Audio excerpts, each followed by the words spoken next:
In section 7, we will talk about the normal distribution along with the ideas of a sampling distribution. First, let's just run through the ideas of normal distribution, kind of what it looks like. So you've all probably seen a bell-shaped curve before. So a normal distribution is just a bell-shaped curve. It is a continuous probability distribution. So we've already talked about the idea of a continuous probability distribution. We illustrated it with the idea of the with the idea of the uniform distribution. So now we're going to move into the normal distribution. So we won't do all the mathematics like we did with the uniform. We won't actually calculate mathematically the area underneath the curve. That's a little beyond the prereqs for the course. You need calculus in order to really calculate the area underneath of a curve. But what we will do is we will use a table in order to get the area underneath the curve. But it's just a continuous distribution that does follow a bell shape. The normal distribution is characterized by mu and sigma, mu being, of course, its mean, sigma being its standard deviation. If you know the mean and standard deviation, then you know everything you need to know about the normal distribution. It's just like the uniform. The uniform has parameters a and b, and if you know a and b, then you know everything you need to about the uniform. With the normal, it's the mean and standard deviation that characterize the distribution. So the mean is just the point of symmetry in the normal curve. So the mean can shift anywhere along the number line, but the mean tells you the center of the bell. The bell is symmetric about the mean. Sigma, or the standard deviation, of course, tells you how spread out the bell is. Basically, the bigger sigma is, the more spread out the bell is. It will still be that bell shape, but it can be more spread out or less spread out based on the standard deviation. So if you know the center, you know how spread out the bell is, then you know everything you need to in order to understand the shape of the normal distribution. One other thing I like to mention is the mean, median, and mode are all equal in the normal distribution. And if you think about it, it should make sense. It's a symmetric distribution, so of course the mean and median are equal. They're both going to be at that point of symmetry. The mode is also going to be at the same place because the bell-shaped curve has a peak at the point of symmetry. So that highest point is also going to be the most frequent outcome, or the mode. So the mean, median, and mode are all equal when you have a normal distribution. So what we really start with is the idea of a standard normal distribution in terms of calculations. A standard normal distribution, so it's important you distinguish between a normal distribution and a standard normal distribution. A normal distribution is any bell-shaped curve. A standard normal distribution is also a bell-shaped curve, but it specifically has a mean of 0 and a standard deviation of 1. So a normal distribution can have any mean and any positive standard deviation. A standard normal distribution is one of the infinite number of normal distributions, and it is specifically the one that has a mean of 0 and a standard deviation of 1. We actually denote the standard normal distribution by z. So there are a few distributions like this in statistics. If you study enough, there's quite a few of them. But most of the time we call our random variables x, as we've talked about in class. But there are some exceptions to that, and one of them is the standard normal distribution. The standard normal distribution is very commonly used in statistics. So we give it its own notation, and we actually call the standard normal distribution z. So that's an important thing that you have to know. You have to know that when you see a z is going to represent an observation from the standard normal distribution. So some characteristics of the standard normal distributions, and some of these just come from just the general idea of any continuous probability distribution. But the total area underneath the curve is 1. We've talked about that before. That's always the case. The total probability has to be 1. The area underneath the curve represents probability, just like it did in the uniform case. The distribution is symmetric about 0. So, of course, it's going to be symmetric about the mean. The mean is always the point of symmetry when you have a symmetric distribution. Since the mean of the standard normal distribution is 0, that means the standard normal distribution, of course, is symmetric about 0. We also know since the total area underneath the curve is 1 and we have a distribution that's symmetric about 0, that means exactly half your area is going to be below 0 and exactly half your area is going to be above 0. So the probability that z is greater than 0 is a half. The probability that z is less than 0 is also a half. If we combine these facts along with the standard normal distribution table, then what we're going to be able to do is we're going to be able to compute probabilities for the standard normal distribution. So for all these z values. So let's look at an example, and we'll talk about the standard normal distribution table. So we're not going to mathematically figure out the area underneath the curve. Instead, we're going to use the standard normal distribution. So it's the standard normal distribution table. So it's important that you have this table when you do these kind of problems. Otherwise, it's going to be impossible to get the probabilities. You've got to make sure you have that table. It's something that we're going to use really the rest of the semester. So this table is going to become important. So make sure you have that standard normal distribution table. So here's an example. Suppose we want the probability that a randomly selected z value, this is a value, since it's z, when you see this problem, you have to just know that z means this is standard normal. So I'm not necessarily going to say it's a standard normal distribution. We see the probability that z is between 0 and 1.12. That means I'm randomly selecting a z value from the standard normal distribution. I want the probability that z is between 0 and 1.12. So what I recommend you do, and you'll see that I do this in all the examples, is the first thing that you should do is just draw yourself a picture of what you're trying to find. It doesn't have to be a perfect picture, but you just want to get that basic bell shape. It doesn't have to be perfect, but a basic bell shape. Identify 0 as the mean, because we know this is a z, so that means the mean is 0. So put 0 in the middle. We know in this case that we want the area between 0 and 1.12, so 1.12 is somewhere to the right of 0, so just put a mark over there, a line over there that marks 1.12, and then just shade the area between 0 and 1.12. That's the area or the probability that we are trying to find. I like to also identify what I'm looking at, and we are looking at a z here. So you'll notice I say z, and I draw a little arrow saying these are z values, because we will see other types of observations besides just z in these kinds of graphs. So it's important that you identify what you're dealing with here. And in this case, we're just dealing with a standard normal value, so we want to identify those as z. So we need the area between 0 and 1.12. This picture gives us a good idea of what we're trying to find. So in order to find the area, we're going to use a table. So the standard normal table will always tell you the area between 0 and some z value. So that's exactly what we have here. We have the z value of 1.12, and we want the area between 0 and that z value. So to use the table, I have a little part of the table here that you can see. But this is just kind of the upper left corner of the table. But the first column in the table, you can see that column in red there represents basically the ones place and then the tenths place. So like here, it's 1.12. So you look up 1.1 in that first column, and you can see there, I just stopped where we get to 1.1. So you go down that first column and you see 1.1 at the bottom. The hundreds place is listed in the table across the top. So it's also in red. So when you go across the top, you'll see 0.02. So where 1.1 meets 0.02, that's how you looked up this value. That's 1.102. I'm sorry, that's 1.12. So the first column gives you the ones place and the tenths place, and then the first row across the top gives you the hundreds place. So to look up 1.12, you look up 1.1, and then you look up 0.02 across the top, and you can see that those two values meet at 0.3686.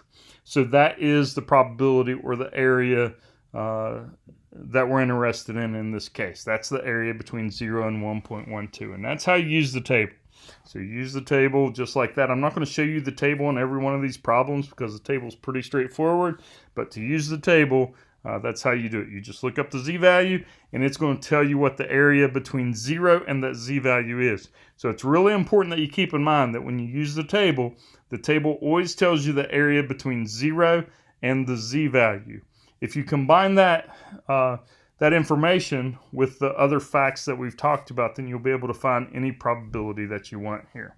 So that's what we're going to do first. And that's a lot of what we do in this section, is we just run through examples of how we calculate these different kinds of areas using the table.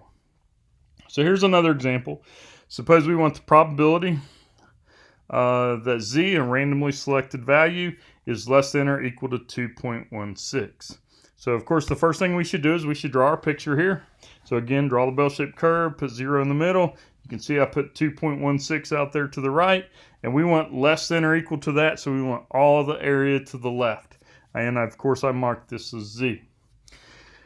Well, the table, if I look up 2.16 in the table is only going to tell me what the area between 0 and 2.16 is. But if I think about what I know about the normal distribution, remember we just said a few minutes ago that the area less than 0 is half the area, and that should only make sense. The total area is 1, it's symmetric about 0, so half the area is below 0, half the area is above 0.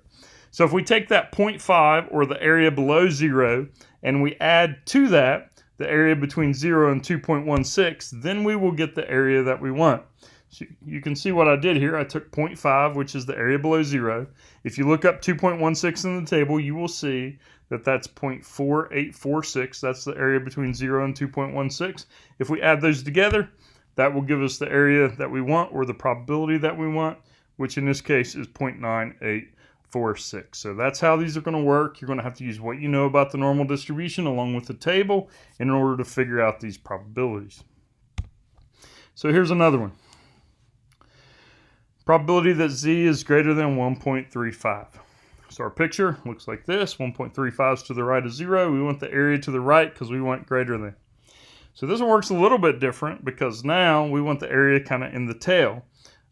So we know that the total area above 0 is 0.5. So if we take that total area above 0 of 0.5 and we subtract out the area between 0 and 1.35, because that's the area we don't want, then that will leave us with the area in the tail. So that's what you have to do here. You have to take 0.5, the area to the right of 0, subtract out what you get in the table. If you look up 1.35 in the table, you will get 0.4115. We subtract that out. That will leave us with the area in the tail that we want, which is 0.0885. The next one looks like this. The probability that z is between negative 0.87 and 0. So if we draw our picture here, so this one is the first one that we've looked at that is on the negative side. So when you're on the negative side of 0, all you have to do is use the idea that this is a symmetric distribution. It's symmetric about 0. So we know that the area between 0 and positive 0.87 is the same as the area between 0 and negative 0.87. Because since it's symmetric, those areas must be the same. So for these kind of problems, all you really have to do is look up the positive value. So you look up positive 0.87, it'll give you 0.3078.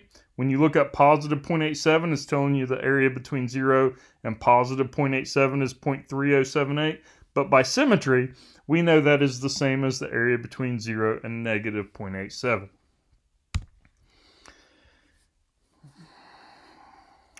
The next one, the probability that z is less than negative 2.48.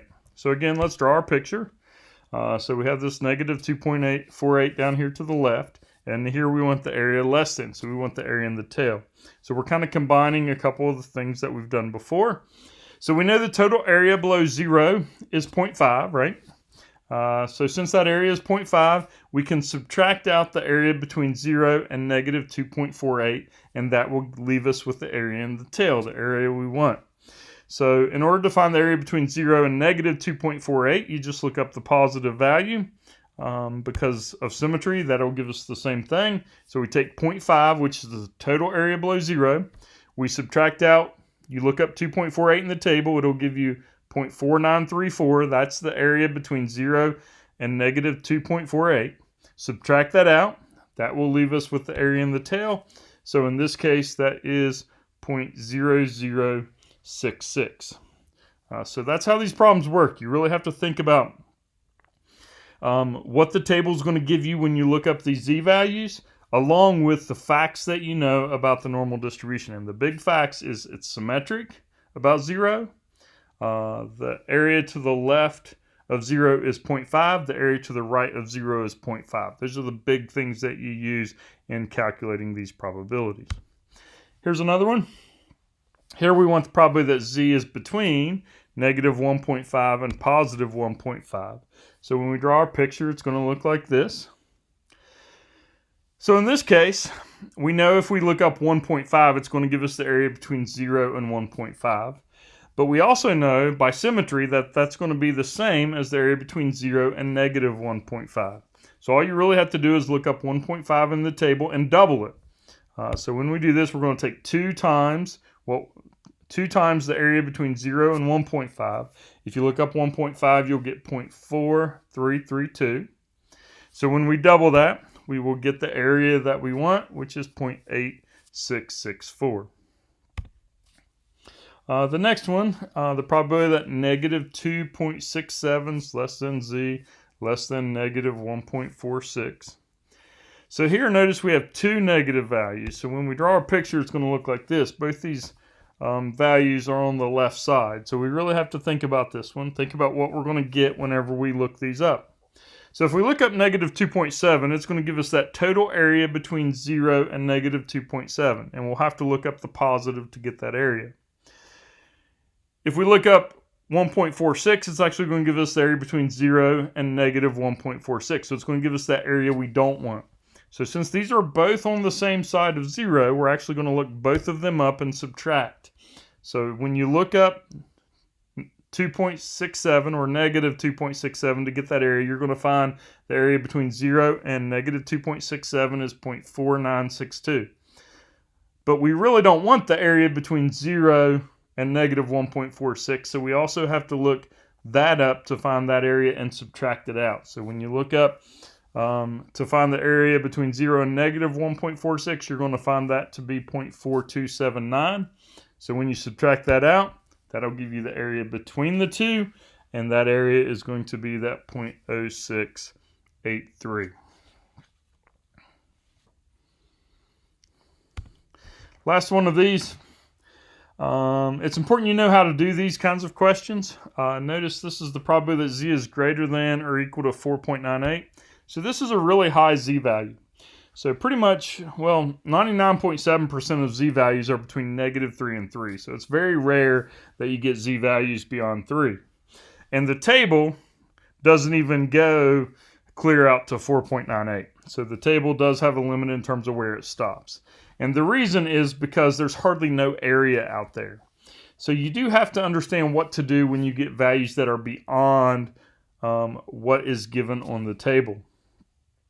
So when you get beyond the table, what you have to know is that the area between 0 and that value, when you round to 4 decimals, is essentially all of the area, or 0.5.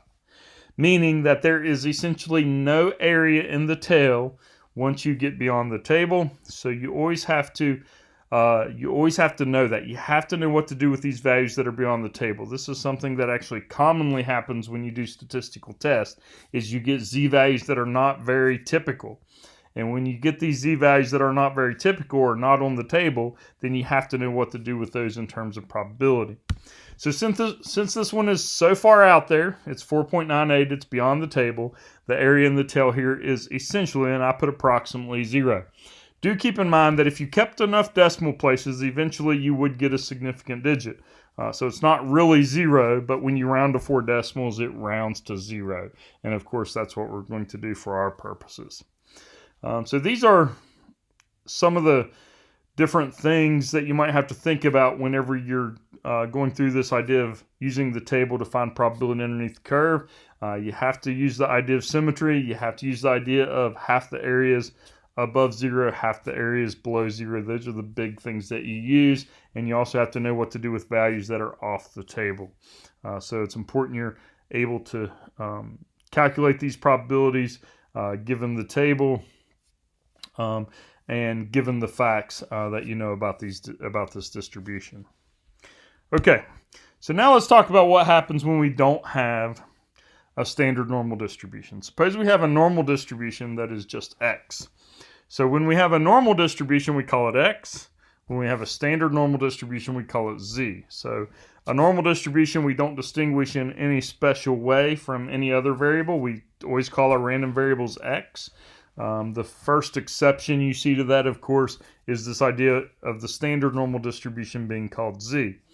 But when we just have a normal distribution, we just call it x. So suppose we have a normal distribution x for the variable x with a mean of mu and a standard deviation of sigma.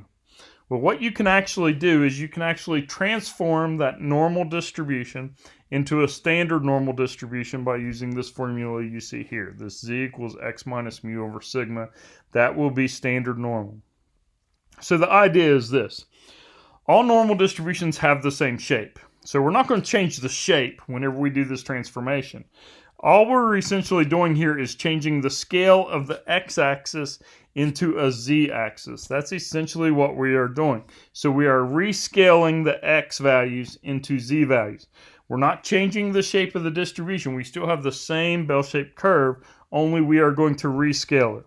So the reason why this is important is because we don't have a table for every possible normal distribution. And of course you can't, because the mean can be any real number.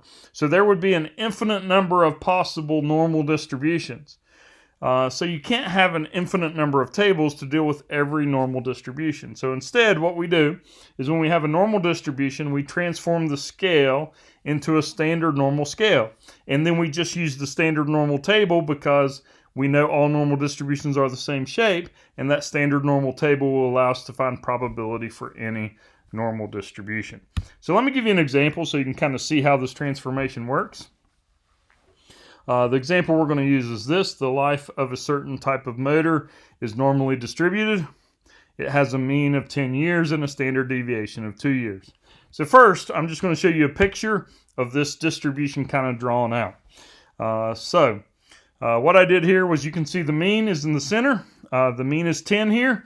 So I just have mu equals 10 right there in the center. And then what I did was I incremented by standard deviation. So the standard deviation is 2. So you can see the distance between 10 and 12 there. I have that marked as sigma equals 2. That is 1 standard deviation. If you go out to 14, that's 2 standard deviations. And out to 16, that's 3 standard deviations. In the same way in the negative direction.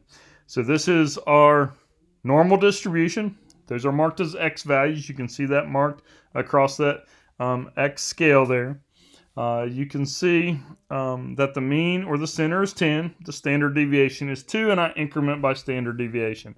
So we do use standard deviation a lot in statistics to describe information, but we also use it a lot as a unit of measure like we have here. We're actually increasing by a standard deviation in this picture. I actually went ahead and identified the values from the empirical rule that we have already talked about. You know, within 1 standard deviation of the mean is about 68% of your data. So for this distribution, between 8 and 12 would be about 68% of the observations. Those values from the empirical rule actually come from this idea of a bell-shaped curve. Between 6 and 14, you will get 95% of your data. And between 4 and 16, you will get 99.7% of your data. So now what we're going to do is we're going to rewrite these x values in terms of z. So we know that if we plug in an x value of 10 here, remember the mean is 10, the standard deviation is 2. So if you use that formula x minus mu over sigma, and we take 10 minus the mean of 10 over 2, we get 10 minus 10, which is 0 over 2. 0 over 2 gives us 0. So the mean here becomes 0. And you can see right under those x values, I changed the scale to z. And this is how we typically write this, and this is why it's good to identify what you're talking about on that axis. So we have x values, but then we transform them into z. So if you plug in an x value of 10, you will get a z value of 0 using that formula. If you plug in an x value of 12, you'll get 12 minus 10, which is 2, divided by 2 gives you 1. You can also think about this as a z value descriptively represents how many standard deviations an observation is above or below the mean. So the value of 12 is 1 standard deviation above the mean. If you take 10, the mean, and you add 1 standard deviation of 2, then you get 12. So that is 1 standard deviation above the mean. Of course, the value of 14 is 2 standard deviations above the mean. The value of 16 is 3 standard deviations above the mean. And if you plug those values into the formula, that's what you'll get. You'll get 0 for the value x value of 10. You'll get 1 for the x value of 12. You'll get 2 for the x value of 14. And you'll get 3 for the x value of 16. You can see it also works in the other direction. If you plug in 8 into the formula, you'll get -1 as your z-value. That negative tells you that these values are below the mean. So that value of 8 is 1 standard deviation below the mean. So you take 10, you subtract 1 standard deviation, you get 8. You're 1 standard deviation below the mean. So the thing here to notice I didn't change the shape of the distribution. The picture stayed the same. It's still the same bell-shaped curve, but what I did was I rescaled those x values into z values. So now if you look at the mean, you can see the mean of the x values is 10, but if you look right below that, you can see the standard deviation, you can see the mean of the z values is 0. So when you look at those z values, you can see this distribution is centered about 0. If you look at 1 standard deviation for x, you can see that goes like from 10 to 12. That 1 standard deviation is 2 for x. But if you look at that same distance for z, you can see that that standard deviation is now 1. So these x values have a mean of 10 and a standard deviation of 2, but these z values have a mean of 0 and a standard deviation of 1, which is what a standard normal distribution is. So the nice thing about this is if I want the area or the probability between 10 and 12, if I find the area between 0 and 1 for the standard normal distribution, that area is going to be the same because all normal distributions are the same shape. So that's how we use this information. So when you have a normal distribution in terms of x, you first change those values to z, and then you do exactly the same process as what we've been doing in terms of finding probability. So here's an example. Suppose a machine dispenses popcorn into 12-ounce packages. The weight follows a normal probability distribution with a mean of 12 ounces and a standard deviation of 0.6 ounces. X is the weight of a randomly selected package. So we want the probability that x is less than 11. So we're going to randomly select a package and we're going to weigh it, and we want the probability that that package weighs less than 11 ounces. That's what we're doing here. So first, draw your picture, and you'll see that I have my picture drawn here in terms of x first. So I have the normal distribution. The mean is 12. I put 11 on there somewhere below 12. I want less than 11, so I want that area to the left. So those are x values. But the additional step you have to do here is you have to transform those x's into z's. So I always write 0 for the mean because the mean of the z's is always 0. But really the value that we need here is we need to transform that x value of 11 into a z value. So the way we do it is we use the formula that I gave you on the previous slide. We just take plug in x of 11, subtract the mean of 12, divide by the standard deviation of 0.6, and that will give you that z value of -1.67. For these z values, our table does only go to 2 decimal places, so that's how you should round. For z values, whenever you're going to use the table, you'll want to round them to 2 decimals. If you're not using the table, then I would recommend you do like we always do and just give me 3 decimal places. But with the table, when we're going to look up probability, we have to round to 2 decimal places because that's as accurate as the table will give us. So once you do this, then you basically just rewrite your probability statement in terms of z. So we can see from the picture that this is the same as the probability that z is less than -1.67. I don't really care if you write the probability statement or not. You can also just look at the picture and see that you want the area below -1.67. To get that, we just do what we did before, and I'm not going to spend a ton of time on the explanation on these because we already explained them on the last ones, but we know the area below 0 is 0.5. Subtract out the area between 0 and -1.67, which is what you get when you look up 1.67 in the table. It's that 0.4525 value, and that will give us the probability that we want. So the probability that you want in this case is that 0.0475. So that's how these work. There's really just one additional step, and that is that transformation from x into z. So let's do another one. Same thing, except for now we're finding the probability that x is greater than or equal to 10. So again, you draw your picture. You transform it into z. When you transform that x value of 10 into a z value, you get -3.33. So here we want greater than. Well, the area to the right of 0 is 0.5. So we take 0.5, we add the area between 0 and 3.33. We look that up, we'll get 0.4996, and we add those, you'll end up with 0.9996 as your probability there. There's one more of these. This one we want the probability that x is between 10.8 and 13.2. So the difference here is now you have two x values you have to transform into z. So when you draw your picture in terms of x, you're looking at the area between 10.8 and 13.2. Of course, the mean is 12. We have to transform both of those values into z. So when you plug in 10.8 into the formula, you'll get -2. When you plug in 13.2, you'll get +2. And of course, those are each 2 standard deviations away from the mean. So 10.8 is 2 standard deviations below the mean. 13.2 is 2 standard deviations above the mean. We can then write this in terms of z, or you can just look it up in the table. By symmetry here, we know the area between 0 and 2 is the same as the area between 0 and -2. So basically, you look up 2 and you double it. And when you do that, you're going to get 0.9544, which is actually what you should expect, because we know based on the empirical rule that about 95% of our data is within 2 standard deviations of the mean. You can see here it's 0.9544. If you round that, you get 95%. That's actually where the empirical rule value comes from. So that is the normal distribution.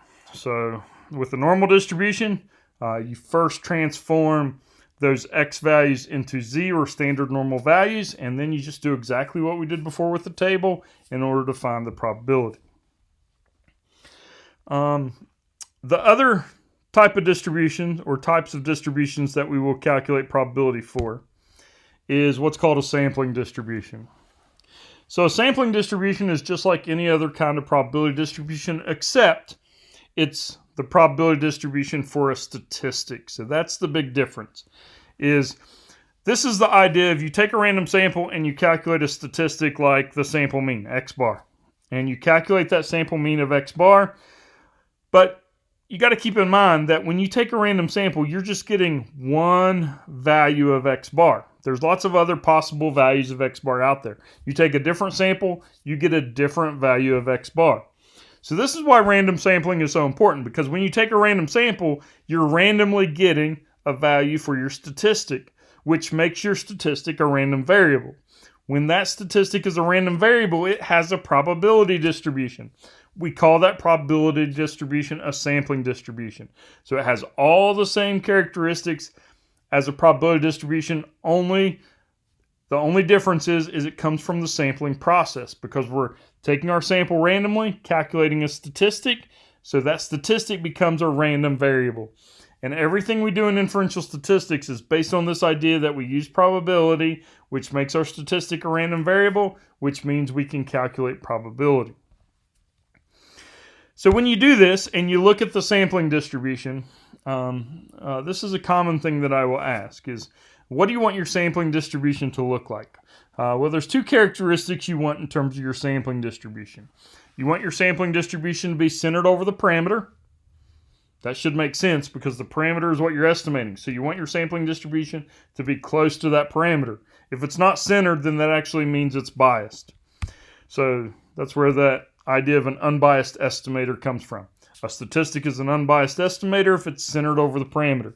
As long as you take a random sample, then your statistic should be unbiased. The other characteristic is you want a small amount of variability. So if we have an unbiased estimator that has the least amount of variance or the smallest amount of variability, then we call that actually the minimum variance unbiased estimator. That is actually the best estimator for our parameter.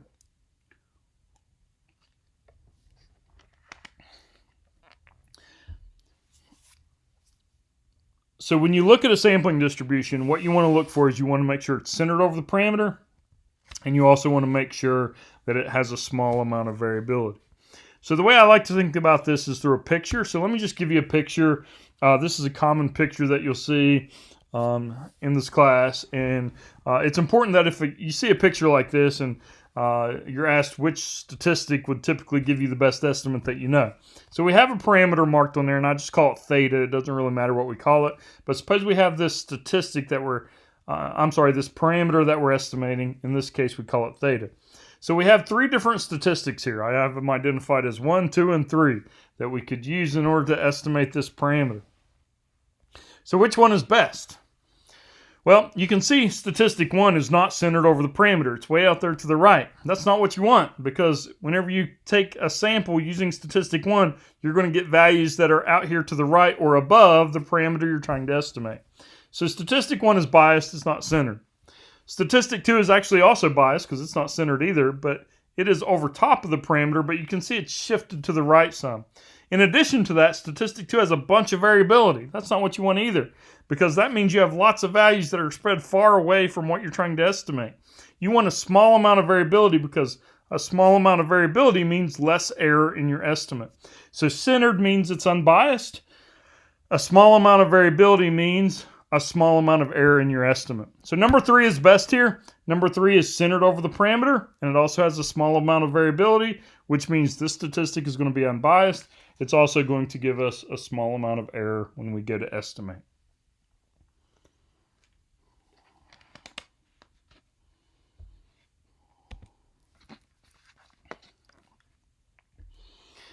The sampling distribution for X bar. So let's talk about some characteristics for it. So this is kind of new. This is new notation for most of you.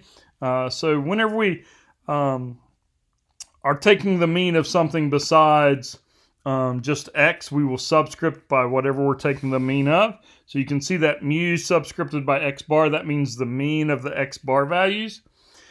The mean of the X bar values is actually just equal to the population mean. And if you think about it, we just said that a sampling distribution should be centered over the parameter it estimates. Well, since X bar estimates mu, that means the distribution of X bar would need to be centered over the parameter mu. So since it's centered over that parameter, that means the mean of those X bar values is going to be equal to that parameter. And the deal is this: the mean of any good statistic is equal to the parameter it estimates. So since X bar estimates mu, the mean of the X bars, given that it's a good statistic, is going to be equal to mu. The standard deviation of X bar is also called the standard error. We just talked about less variability means less error, because less variability means your values are going to typically be closer to what you're estimating. So the way we calculate standard error in general is the standard deviation in the population divided by square root of n, and that's exactly what it is for X bar. You just take sigma, the population standard deviation, divided by square root of n. That will give you the standard deviation for your X bar values. It is also called the standard error. The reason why we call it standard error is because that's what it is. It's error. If you think about what standard deviation tells you, standard deviation is the average distance the observations are from the mean. Well, the observations here are X bar values. The mean is mu. So X bar is used to estimate mu, and we know by what the definition of standard deviation, that standard deviation tells us the average distance the observations are from their mean. So that means the average distance between X bar and the mean is the population mean is going to be this standard error, sigma over square root of n. So this is our measure of error. It is the average amount of error that you have when you use X bar to estimate mu, and that really just comes directly from the definition of standard deviation. This is why standard deviation is such an important value in statistics. Not only do we use it as a descriptive measure, but it is also our measure of error, because it tells us on average, in this case, how far X bar is away from what it's estimating, that population mean. Once we have the mean of standard deviation, then we can start to do what we did before. We can use this transformation. So there's a bunch of z values in statistics, but they're all laid out the same way. Now our observations are X bar values. Our mean is mu, and our standard deviation is sigma over square root of n. So if we take that X bar observation, subtract the mean, divide by standard deviation, we're going to get a standard normal distribution. And you can see how it's written here. If our sample comes from a normal distribution with mean, mu, and standard deviation sigma, then we know this z transformation is going to be standard normal. I hope you'll recognize that all these z formulas are the same. They're always, you take an observation, you subtract the mean, and you divide by the standard deviation. That's the way they all work. So there's one limitation here that is a big one. The big thing is we know this is true, and we talked about it. We illustrated it with switching from a normal distribution to a standard normal distribution. We know that through this transformation process that this works if our sample comes from a normal distribution. So that's that first part there.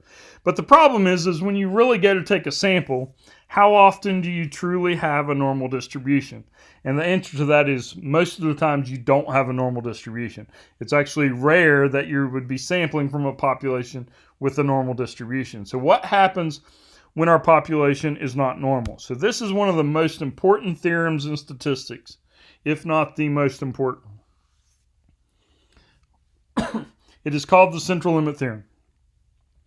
So it is almost the exact same statement as what you see up above, but notice this one says nothing about having a normal distribution. So what happens when we don't have a normal distribution? That's where the central limit theorem kicks in. The central limit theorem says if we sample from any population, doesn't have to be normal, with mean mu and standard deviation sigma, then this z transformation, it's the same z transformation, is approximately standard normal for large N. So notice if you don't have a normal distribution, you can still use this transformation as long as your sample size is large enough. So then the question, of course, becomes, well, what's a large enough sample? And the best answer to that is like the best answer most of the time in statistics is it really depends. But we do have a general rule. And what it depends on is if you have something that is just slightly not normal, then you can still get by with a pretty small sample. But basically, the more non-normal your distribution becomes, the bigger your sample has to be in order to kind of counteract that. But a large N is actually not very large, at least in terms of what I think of whenever someone says a value is large. So really, by what we mean by large N is as long as you take a sample size of at least 30, then the central limit theorem will apply in almost every case. There are cases where it won't, where you need a sample size bigger than 30, but 30 is kind of the standard rule and the general rule that we use in statistics. It's also the rule that we will use in this class. So it's not a guarantee, but it is almost a guarantee because that N of 30 or bigger works in almost all cases. The nice thing about this is most of the time we're going to take a sample way larger than 30 anyway, because all the 30 does for us, you got to be careful about this. All the 30 does for us is it means the probability or the mathematics of this process is going to be accurate. It does not necessarily mean that we're going to have a small amount of error. It just means that when we calculate that error, the calculation of that error will be accurate. So because of that, in order to get a small amount of error, we're almost always going to take a sample way larger than 30 anyway. So this actually in lots of ways becomes a moot point because since we take a large sample to get a small amount of error, it's not going to matter. This central limit theorem is just automatically going to kick in because our sample is going to be way bigger than 30 anyway.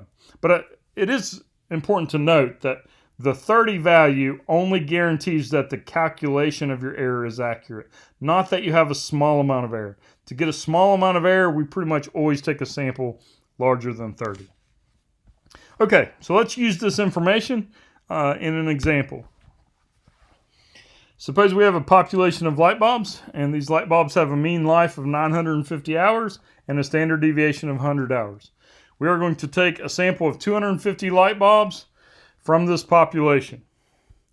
So we want to calculate the mean of all the X bar values. So here's what we're doing here. You got to think about what we're doing here. So we are taking a random sample of 250 light bulbs, and we're calculating X bar. Then we're taking another sample of 250 light bulbs, and we're calculating X bar again. Then another sample of 250 light bulbs, and we're calculating X bar. So we're getting all these different X bar values. And this is asking us to take the mean of all those X bars. As long as you know the rule, this should be the easiest question on the test. Because the mean of the X bars, since X bar estimates mu, is just going to be equal to mu. We already said in the problem, the mean is 950, so the mean of the X bars is just simply 950. It's going to be centered over that parameter of interest, which is going to be that value of 950. So that's as long as you know the rule that the mean of the X bars equals mu, that's a pretty simple question. Standard deviation of x bar. So now we're taking all these x bars that we calculated, and we are going to take the standard deviation of them. So you do have a little more work to do here. The standard deviation of x bar is going to be sigma over square root of n. So sigma in this case is given to us as 100. The sample size is 250, so we just take 100 over the square root of 250, and that will give us that standard error, which is 6.325 in this case. So now we have the mean and standard deviation. So now you can start to think about calculating probability. Before we get to that, though, I do want to make sure that we're clear on when we can calculate probability and when we cannot.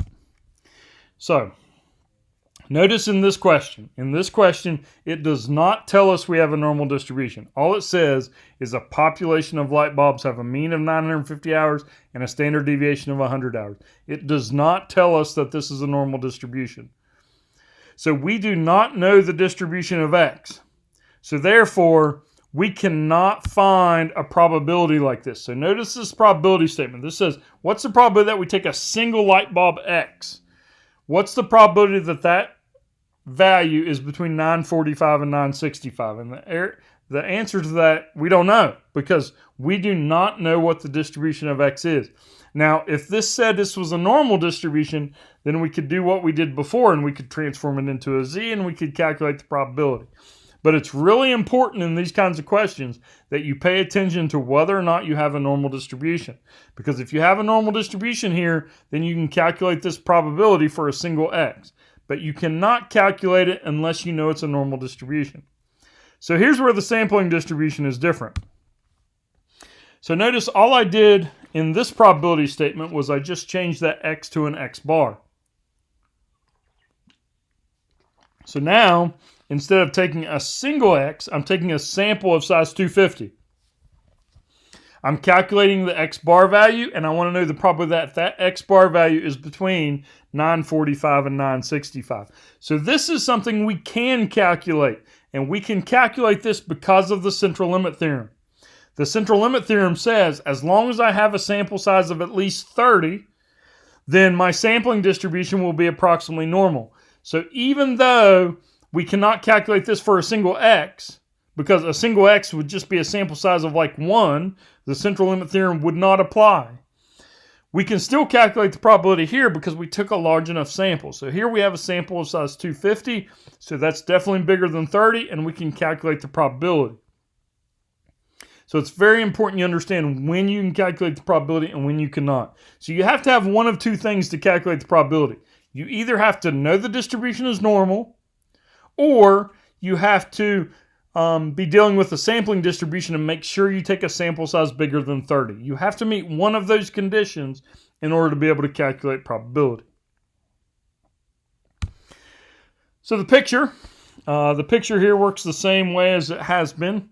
We want the area between 945 and 965. Of course, the difference here is now notice that I have those values marked as x bar values. So these are now values from the sampling distribution of x bar. So that 945 and 965, those are now x bar values. So whatever's in the middle of that probability statement, that's what will tell you which formula to use. So that means I have to use the z transformation for x bar. The z transformation for x bar is x bar minus mu over sigma over square root of n. That is still observation minus mean divided by standard deviation. So when you do that for the value of 945, you'll get that negative 0.79, as you see I have worked out there. And when you do that for the value of 965, you'll get that 2.37. So this is mathematically equivalent to the area between negative 0.79 and 2.37 for the standard normal distribution. So please notice that all these work the same way. You start with your distribution of x, or in this case x bar, and then you transform that to z, and then once you get it into z, then it's always the same process. It's just making sure that you use the right process in order to get this transformed from whatever it is into a z transformation. And once you get it in terms of z, it's always that same process of using the table to find the probability. So to find the probability here, if you just look up 0.79, that'll give you the area between 0 and negative 0.79. That will be 0.2852. If we look up 2.37, that'll give us 0.4911. We have to add those together to get that total area. So we'll end up with a total area here of 0.7763.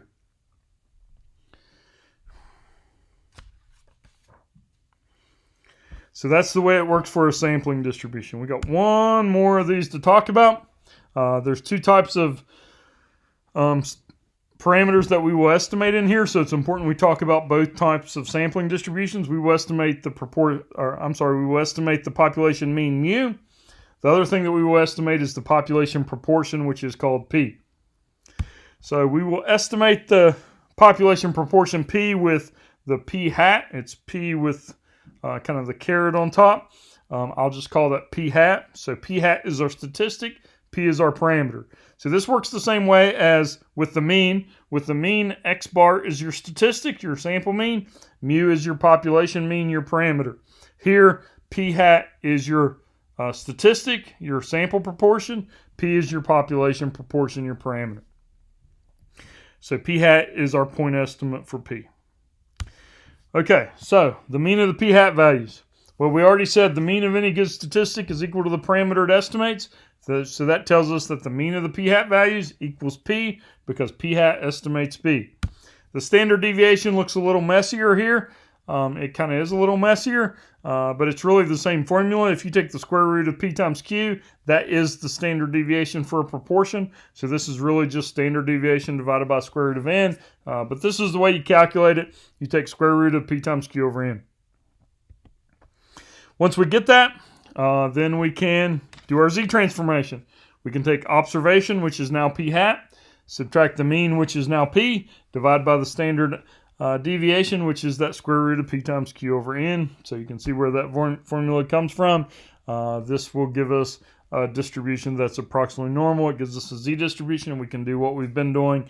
We can then calculate probability. So if we sample from a population with proportion p, then the z transformation is approximately normal. Again, it works for large n. Large n means greater than or equal to 30. So if we look at an example here, so this is an example for a proportion. The population proportion of left-handed professional baseball players is 38%. Suppose a sample of 50 players is selected. So the mean of p hats, again, this should be easy. That's just p hat estimates p, so it's just equal to p. We're told what p is. P is 38% or 0.38.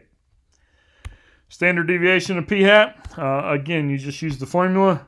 By the way, p is 0.38. Q is always 1 minus p. So p and q have to add to be equal to 1. So it's the same as like with the binomial when we talked about the binomial. If p is 0.38, then q is 1 minus p. So sometimes you'll see this formula written as p times 1 minus p, but that's what q is. Q is 1 minus p.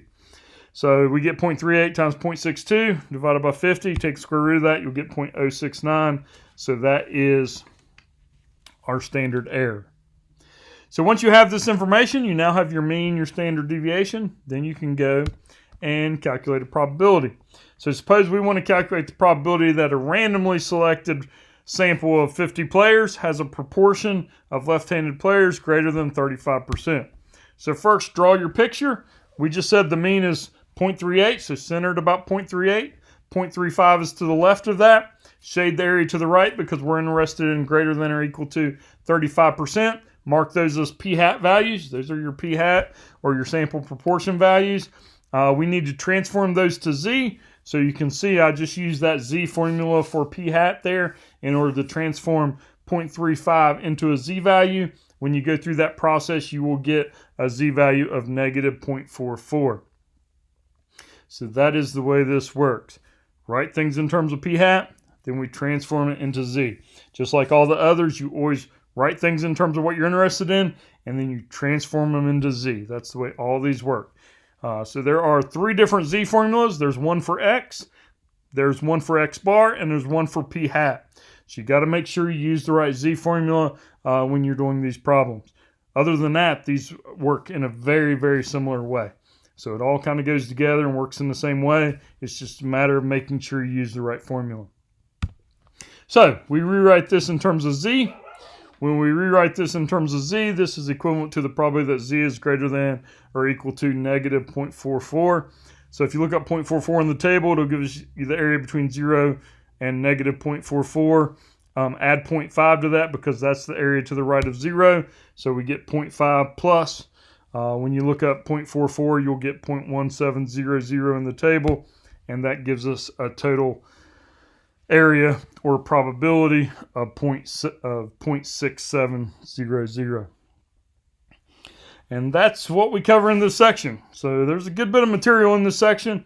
It's an important section because we continue to use this idea of a sampling distribution the rest of the semester. So this is an important section, and there's a good bit of material in here. So make sure you get this material down. It's important you understand the characteristics of the normal distribution. It's important that you can find the area for the standard normal distribution using the table. And then once you can do that, then you have to be able to take these x values and transform them into standard normal, the x bar values, transform them into standard normal, and the p hat values and transform them into standard normal. So you got to be able to use these z formulas in order to transform these probabilities into z probabilities, and then you're back to using the table to find the area underneath the curve. So like I said, there's a good bit in here, so make sure you spend some time on this. It is an important section. That is the end of section 7.